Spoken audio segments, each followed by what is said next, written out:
সমাবেশ আমাদের রক্তে দাগ লাগার সমাবেশ। আমরা কৃষক, আমরা ব্যবসায়ী, আমাদেরকে এরা নিপীড়িত ভাবে নির্যাতন করে আসছে। আমাদের কাছে আলু চাষের সময় এরা বলে না কত ভাড়া নিব, কি করব। আলু ঢোকানোর পরে প্রতিটা বছরে বছরে একটি করে ওরা ভাড়ার পাইকারা আঁকে। এই পাইকারার কালো হাত আমরা ভেঙে গুড়িয়ে দিতে চাই। আজকের এই সমাবেশের আমাদের কর্মসূচি পালন না হওয়া পর্যন্ত আমরা আজকের এই রাজপথ ছাড়বো না ইনশাআল্লাহ।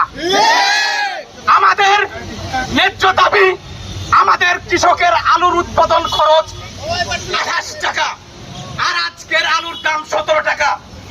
আমাদের এই আজকের আলুর দাম কে দিবে? আমাদের সরকারের কাছ থেকে ওরা লোন নেয় 7%, 9%, আর আমাদের কাছ থেকে চেক চিহ্নি করে আমাদের কাছ থেকে ওরা 16% সুদ আদায় করে ছাড়ে।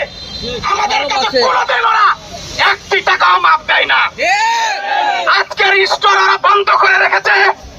আজ 1 সপ্তাহ যাবৎ প্রতিদিনের নাই 70,000 করে আলু আমরা বের করে বাইরে বিক্রি করতে পারতাম।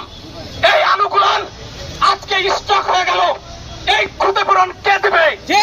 ক্ষতিপূরণ দিবে কে? আজ আমাদের এই ক্ষতিপূরণ দাবির জন্য আমরা রাজপথে নেমেছি। আমরা রাজপথ ইনশাআল্লাহ ছাড়বো না।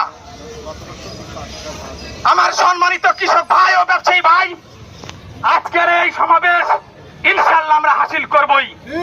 আমাদের এই কৃষক এবং ব্যবসায়ী ভাইদের নিপীড়িত হতে হয় একটাই কারণ,